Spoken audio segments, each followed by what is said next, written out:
Bumuntong hininga siya at nakapamewang na pinagmasdan ng iisang gamit sa loob ng kwartong yon. Ang katre.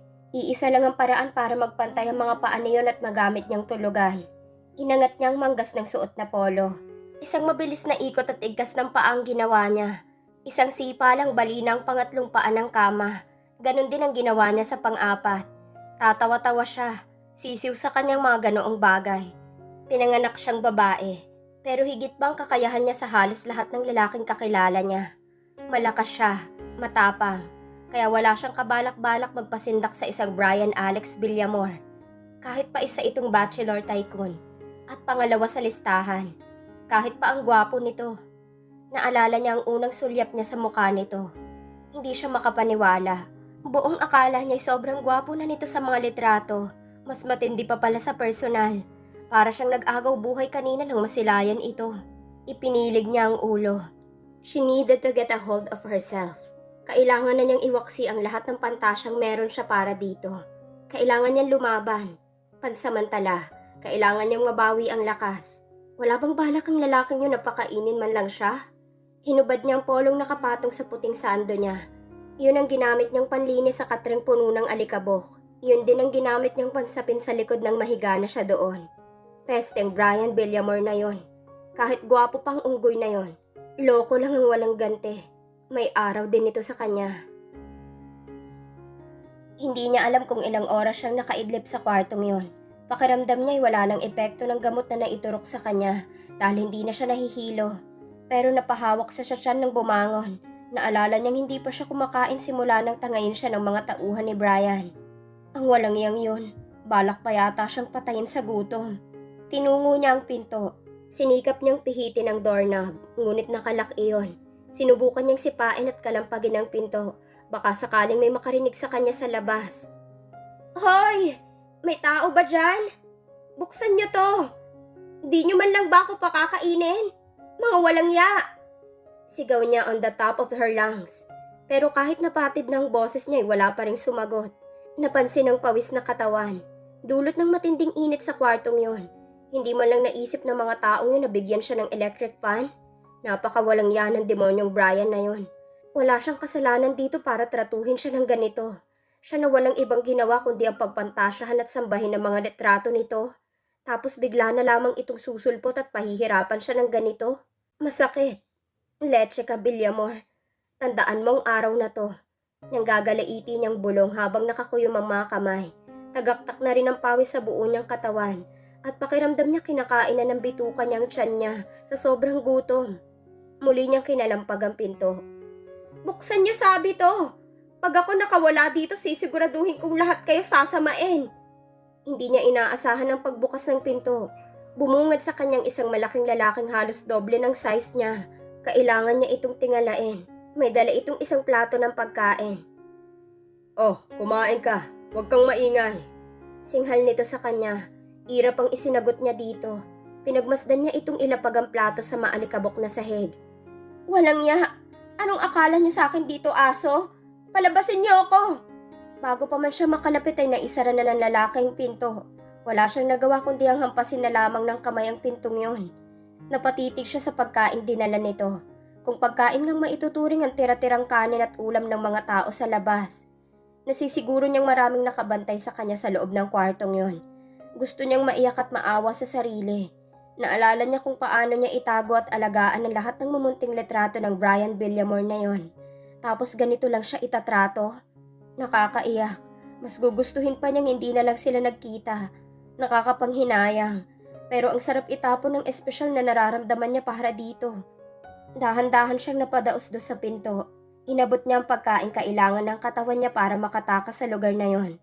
Nasimot niya yun sa sobrang gutom. Kahit na sobrang bigat sa pakiramdam. Nang matapos siyang kumain, nagpabalik-balik siya ng lakad sa buong kwarto. Nag-isip siya kung papaano makakalabas. Tiningnan niya ang pinto. Maaari niya mabuksan ang doorknob na yon mula sa loob. Pero hindi ang double lock na nakalagay sa labas. Imposible siyang makatakas nang hindi nabubuksan ng pinto mula sa labas. Napatingin siya sa siling ng kwarto. Sprinkle system. May sprinkle system sa basement ng bahay na to? Kapag na-trigger ito, hanggang saan kaya aabutin ang pagbuhos ng tubig mula doon? Siguradong mag-a-alarm. At siguradong may magbubukas ng pinto. Napangisi siya. She fixed her hair in a ponytail. She had to start a fire. At alam niyang lagi siyang may tinatagong lighter sa bulsa for security reasons. At madalas ring may manghiram sa kanya nun sa trabaho. Mukhang kumakapit pa rin ang swerte sa kanya. Gamit ang nabawing lakas, itinapat niya ang katreng gawa lamang sa kahoy sa sprinkle. Sinindihan niya ng apoy ang polo na ginamit niya na pansapin sa pantulog. Nang magsimulang umusok, hinanda niya ang katawan at ang isip. Malalaking tao ang kakailanganin niyang pabagsakin para makatakbo palabas ng lugar. Napakuyom siya nang magsimulang magliyab ang damit. Ilang sandali pang kumapit ang apoy sa katre. Doon na nagsimulang ma-activate ang sprinkle at nagpasabog ng tubig. Napangisi siya nang marinig ang fire alarm sa labas. Lumapit siya sa may pinto. Sinalubong niya ng mataas na sipa ang muka ng unang pumasok at nagbukas ng pinto. Ang matangkad na lalaki iyon. Napadapa ito ng sipang yon, kaya wala siyang sinayang na sandali. Pumari pa siya ng takbo palabas. Hindi naging madali ang daan palabas dahil sa ilan pang malalaking lalaki ang humarang sa kanya. Maliit lamang siya pero maliksi. At malakas din ang kanyang kamao. Sa pagkakataong yon, puro paa ang ginamit niya. Mas mapuwersa kasi yon kaysa sa kamao niya. She had advanced black belt lessons about kicking men double her size. At siya ang pinakamagaling sa klase niya noon. Ilang minuto lang 3 lalaki ulit ang napadapa niya. Tumakbo siya ng mabilis paakyat sa upper ground. Pasalamat siya sa fire sprinkle system na nakakabit sa mansyon. Na-deactivate nito lahat ng fire exit doors ng underground. Malaya niyang narating ang ground floor ng bahay. Leche, mura niya. Sa laki ng mansyong yon, hindi niya alam kung saan ang exit ng ground floor. Pero tumakbo na lamang siya, ginamitan ng instinct. Inalala niya kung saan sila dumaan kanina. Marami na naman ang sumalubong sa kanya, 4 na lalaki ulit. At malamang hinahabol na rin siya ng mga napatumba niya kanina. Sa ganitong sitwasyon, hindi siya dapat na mabahala. Kailangan niya mag-concentrate. Nakasalalay ang buhay niya dito at hindi siya dapat na matalo. Nang lumapit ang isang lalaki upang tangkaing suntukin siya, kaagad siyang nakailag. Tapos ay inigkas ang paa sa mukha nito. Ganon din ang ginawa niya sa pangalawa. She had to do spinning kick on the third opponent dahil mas mapuwersa iyon. Sa kasamaang palad, hindi niya naagapan ang pangatlong lalaki. He came from her blind side at isang malakas na suntok sa sikmura ang tinamo niya mula dito. Napapikit siya sa sakit pero kailangan niyang maging manhid. Gumanti siya ng sipa sa sikmura nito. Tapos ay sinundan niya ng pagsiko sa mukha ng kalaban. Nang makahanap siya ng tiyempo, tumakbo siyang muli palayo. Sa wakas na silayan niyang liwanag na nagmumula sa labas. Kailangan niya nalang sundan iyon. Kainis. It was a locked glass door. Na-realize niyang underground alarm system lang ang na-activate niya. Hindi kasali ang lahat ng pinto sa ground floor. Naghanap siya ng pwedeng pambasag sa pinto. It will be a top job. May humahabol sa kanya kaya kailangan niyang magmadali. At alam niyang makapalang glass door. Her eyes caught a baseball bat. Nagbundi ang utak niya. Tinakbo niya yon. Hindi mo ako kayang ikulong, Brian Villamor. Ubos na ang swerte mo. Bulong niya sa sarili. Sinadya pa niyang basagin ang isang mamahaling base na nakadisplay doon gamit ang baseball bat. Tapos ay buong pwersa niyang hinampas ang glass door upang makalabas na siya ng bahay. Pero nabigla siya ng isang matibay na kamay ang pumigil sa kanya. It was like a steel gripping her pulse. Sa sobrang higpit na bitawan niya ang hawak na baseball bat. Napaangat ang tingin niya sa taong nagmamay-ari ng malabakal na kamay na yon. Brian Alex Villamor. It was the devil himself. Don't even try to move, bitch. He just called her bitch. Nagpanting ang tenga niya. Walang tumatawag sa kanya ng ganon. Ito pa lang. At hindi niya palalagpasin iyon. Since he was holding her hand, she tried to maneuver her body so she could kick his knee to kneel the ground. Pero bago pa man niya magawa ang naisip, ay nauna na itong kumilos. Pinaikot siya nito and firmly held her hand on her back. Aray! Napasigaw siya dahil pakiramdam niya mababalian siya ng braso sa ginawa nito. She tried to step on his foot real hard. Yun lang ang paraan para mabitawan siya nito. Pero parang nababasa nitong utak niya. Nakaiwas pa rin ito. Muli siyang napatili ng diinan pa nitong pagkakalapat ng kamay niya sa likod. Pakiramdam niya may nabali ng buto sa katawan niya. Tumigil ka na kung ayaw mong lumpuhin kita. Sigaw nito sa tenga niya. Halos mabingi siya doon. Sa unang pagkakataon, she felt so helpless. Alam niya ang rason kung bakit kayang-kaya siyang lumpuhin ng taong ito. He was a level 10 black belter himself.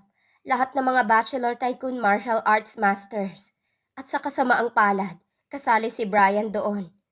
Wala kang karapatang tratuhin akong parang aso dito. Unang-una sa lahat, wala akong kasalanan sa'yo. Singhal niya kahit nakangiwi sa sobrang sakit. Lalo pa nang sipain itong likod ng tuhod niya at bumagsak siyang paluhod sa matigas na marbled floor. Nakagat niya ang labi sa kirot sa pagbagsak na yon. Hayop ka! Matagal na. Mabalasik nitong sagot. Nang dumating ang mga tauhan nito, muli siyang ginapos at sapilitang pinatayo kahit pa parang napilay ang tuhod niya. Hinarap siya nito kay Brian. Tinitigan niya ng masama si Brian. Hindi siya magpapakita ng kahit na anumang takot dito. Binabalaan kita. Kapag sinubukan mo ulit tumakas, ipapabaril kita sa noo. Marahas pa nitong diniinan ng daliri ang pagitan ng kilay niya. Naiintindihan mo ba? Makinig ka, demonyo. Hindi ako natatakot sa'yo. Subukan mong kantiin kahit na dulo ng daliri ng ate ko. Ako ang maglalagay ng tingga dyan sa bungo mo. Naiintindihan mo? Parang demonyong tumawa lang ito sa sinabi niya. Pero ang mga matay nananatiling mabagsik ang tingin sa kanya. Talaga? Ang tapang mo ah. Tingnan natin kung hanggang saan ka dadalhin ang tapang mong yan. May gagawin akong palabas para sa ate mo. Lumapit ito sa kanya. His hand gently caressed the side of her face. Nilapit nito ang mukha sa mukha niya. Kinailangan niyang ibaling ang ulo niya. At ikaw ang gagawin kong bida. Nakakatakot ang tono nito. Nanindig ang balahibo niya. Ibalik siya sa underground. Utos nito sa mga tauhan. Paika-ika siyang hinila ng mga lalaki pabalik sa malaimpyernong basement na yon. Welcome to my playroom. Napasinghap siya sa tinura ni Brian. Ginala niya ang mga mata. Ang kwartong yun ay napapalibutan ng barbed wires. Sa gitna ay may isang upuan. This was not a child's playroom. This was a torture room.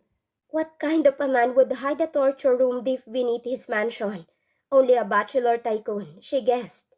Matapang ang panlabas niyang anyo. Pero ang kalooban niya ay nanginginig na sa takot. Anong balak gawin ng lalaking ito? Balak ba nitong pasakitan siya at ipakita sa ate niya para mapilitan nitong lumabas para isalba siya? Hindi maaari. Pinilit niyang magpumiglas. Pero dahil sa pilay na braso at namamagang tuhod, wala na siyang gaanong lakas. Wala siyang nagawa kundi ang maupo sa silyang nasa gitna ng mga nakakatakot na torture devices. Hindi niya alam kung gagamitin ba sa kanyang lahat ng yon o mamamatay na muna siya bago niya maranasan lahat ng parusang dulot ng mga bagay na yun sa paligid niya. Itinali siya ng mga lalaki sa upuan. Kaharap niyang isang live camera. Kung alam mo kung nasan si Rochelle, magsalita ka na ngayon pa lang. Saad pa ng demonyong prenteng nakapamulsa lang while looking down at her. Go to hell, asshole! Madiin niyang sagot. Hindi niya inaasahan ang kapalit ng sinabi niyang yon. Mula sa likuran ay may nagbuhos sa kanya ng isang timbang punong-puno ng yelo. Literal na nanginig ang buo niyang katawan. Napasinghap siya ng malalim. Pakiramdam niya nagyelo ang puso niya at saglit siyang hindi nakahinga. Ano? Magtatapang-tapangan ka pa rin ba? O sasabihin mo na sa akin kung anong nalalaman mo? Pagsisisihan mo ang araw na to, Brian Villamor. Tawa lang ang isinagot nito. Tapos ay muling bumuhos sa kanyang isa pang timba ng yelo. Pakiramdam niya mas malamig yun kesa sa nauna. Pinigilan niya ang umiyak. Nahugot niya ang hininga ng isang lalaking naglabas ng buhay na kable ng kuryente. Kukuryentehin siya? Diyos ko, hindi niya napigilan ng pumikit at humingi ng saklolo sa nag-iisang pwede niyang kapitan. Si Lord, hindi niya alam kung kakayanin niya yun. Magsalita ka na, utos sa kanya ni Brian. Hindi ko alam kung nasaan siya. At kung alam ko man, wala akong sasabihin sa'yo. Patahin mo na lang ako. Feisty bitch. Lumapit ito sa kanya to firmly grip her jaw. Alam mo ba kung anong mangyayari sa'yo kapag dumikit sa balat mong live wire na yan? Unti-unti kang mangingisay hanggang sa masunog ang puso mo at tuluyang mamatay. Alam mo ba kung gaano katagal at kasakit ang prosesong yun ng kamatayan? Gawin mo, huwag kang puro dada. Akala mo natatakot ako sa'yo? Buisit. Marahas din itong binitiwan ng panga niya. Masakit iyon. Pakiramdam niya nagkapasa ang pisngi niya sa higpit ng hawak nito. Matapang ka ah. Ang matalim na titig nito ay napansin niyang bumaba sa leeg niya. Pababa hanggang sa dibdib niya. Naklarong-klaro dahil sa basa ang suot niyang manipis na sando. Hindi nakatulong ang itim niyang panloob sa pagtago ng malalim na cleavage ng dibdib niya. Ngumisi naman ito ng nakakatakot. Hindi niya mabasa ang iniisip nito, pero bigla siyang naging aware sa halos kahubaran niya. Tingnan ko ang tapang mo. Hubaran yan! Utos niya sa mga tao nito. Nahintakutan si Amanda ng sobra. Yun bang balak nito? Ipaghahasa siya? Hayop ka talaga! Kuryentehin mo na lang ako! Patahin mo na lang ako! Sigaw niya dito. Lalo pat nagsitawanan ng mga tauhan nito na tila gustong-gustong balak ng amo. Pinilit niyang kumawala. Pero sa tuwing hinihila niya ang kamay niya, nagagasgasan ang balat niya sa gaspang ng lubid na nakatali sa kanya. At sobrang sakit nun. Hindi siya makapaniwalang itong sasapitin niya sa lalaking ito. Kung alam niya lang na ganito pala talaga ito kasama, sana noon pa niya ito pinakulam. Napapikit siya ng isang lalaking lumapit upang hubaran siya. "Wag! Wag! Parang awa mo na!" Naisigaw niya. Hindi niya malaman ang gagawin. Kahit na anong parusa kaya niyang tanggapin. Pero wag lang ang ganitong klase ng torture. Hinding-hindi na siya makakabangon pag nagkataon. Importante sa kanyang iniingatang puri. At hindi yun pwede mawala ng ganun-ganun na lang. Tama na. Narinig niyang utos ni Brian bago pa man dumikit ang kamay ng lalaki sa damit at balat niya. Boss? Tila panghihinayang nito. Napaangat ang tingin niya kay Brian. Pinatay nito ang kamerang nasa harapan. Tama na yan. Iakyat niyo siya sa kwartong katabi ng kwarto ko. Napatitig siya sa mukha ni Brian. For a brief moment, she felt as if she had just saved her. Blanko ang mukha nito nang kunin ang kamerang nasa harap niya at naunang lumabas ng kwartong yon. Walang nagawa ang mga tauhan kundi ang sumunod. Inakyat siya ng mga ito sa second floor ng bahay at ipinasok sa isang malaki at magarbong silid. Anong nangyari? Ba't biglang nag-ibang ihip ng hangin? Anong iniisip at anong binabalak ng demonyong Villamor na yon? Ilang sandali pa, naramdaman na ulit niyang kakaibang lamig na nanunood sa kanyang katawan, gawa ng basa niyang mga damit. Nakarinig siya ng katok sa pinto.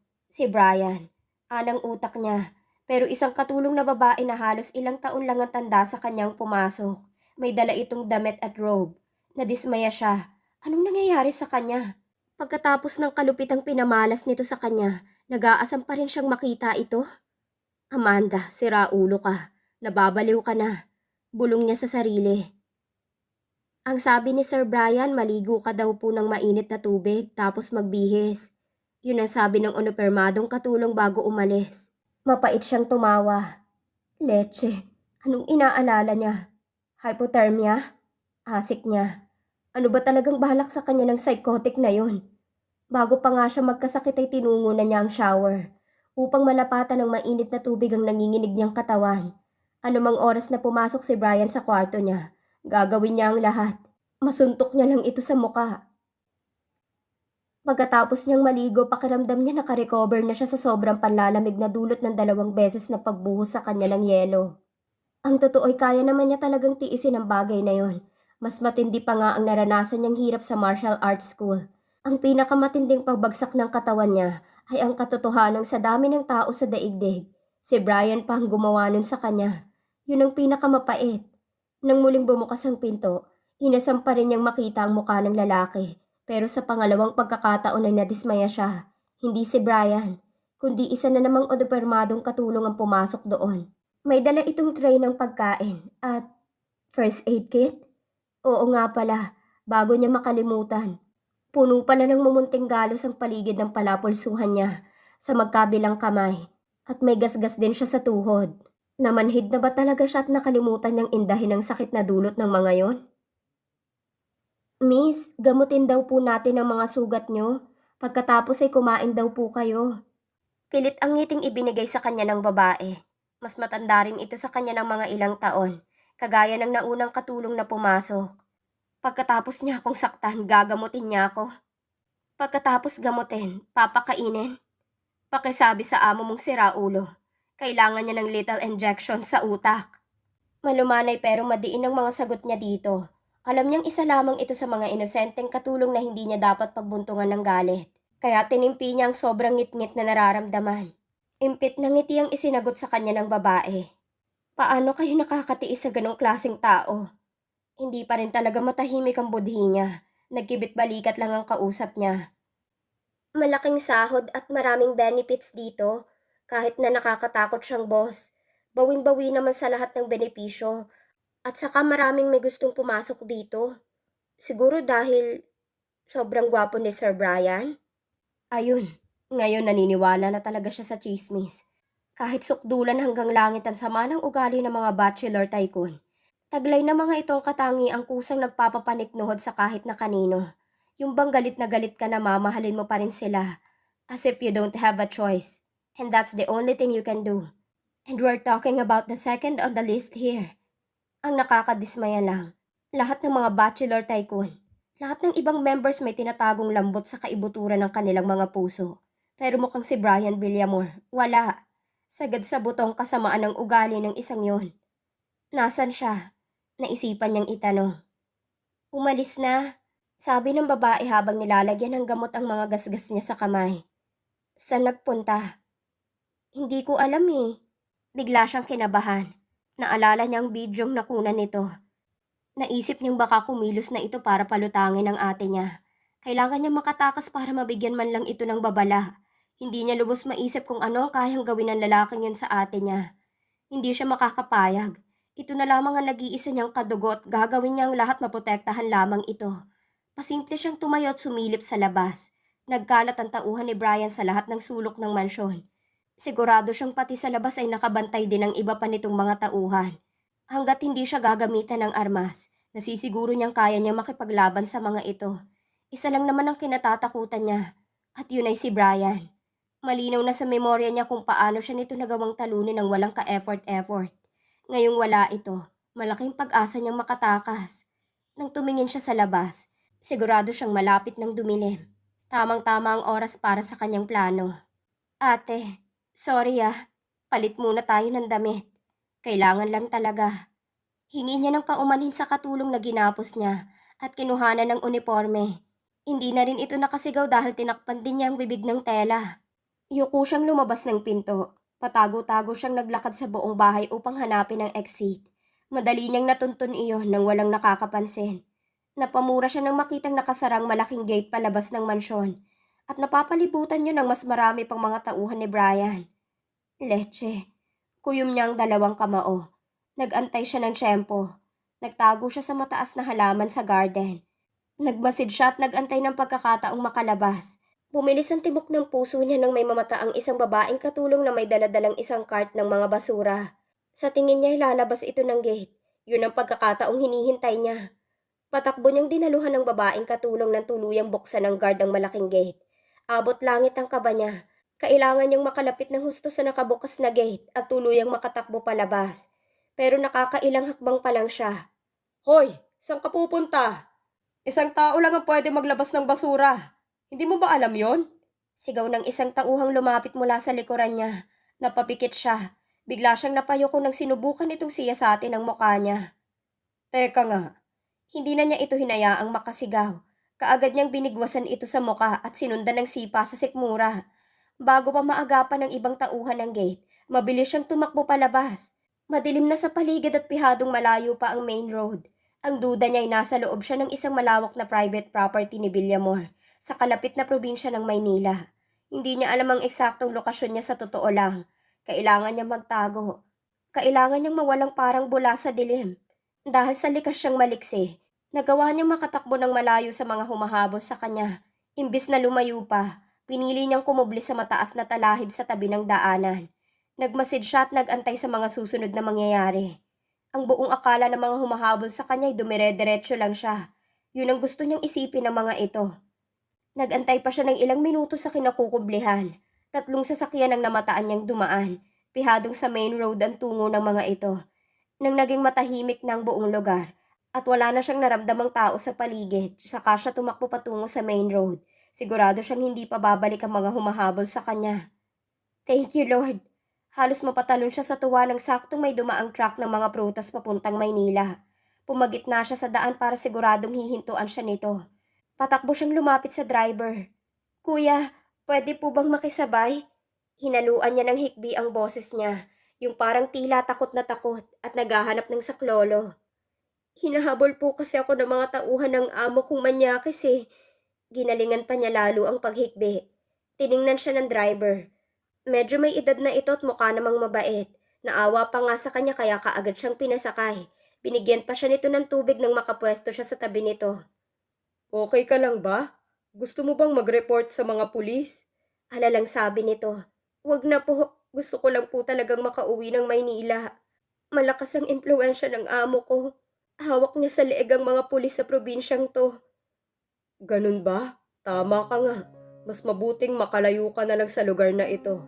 Tamang-tama papunta rin ako ng Maynila. Isasama na kita doon para makatakas ka na. May pag-aalala sa tinig nito. Lihim siyang natuwa. Hindi sa gusto niyang manloko ng tao, pero kailangan niya talagang makawala sa mga kuko ni Villamor. Teka sandali. Sino bang amo mong sabi mo ay maimpluwensya? Ha? Foreigner po yun. Sobrang manyakis. Gusto niya na akong pagsamantalahan, kaya bago pa man niya magawa sa akin yun, tumakas na ako. Sus Mariose, abay walang yata na gano. Mabuti na lang at sakto ang pagdaan ko. Kundi ay baka napano ka na.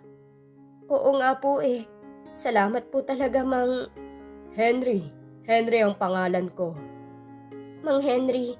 Ako nga po pala si Amanda. Salamat po talaga ng marami. Tumawa ito.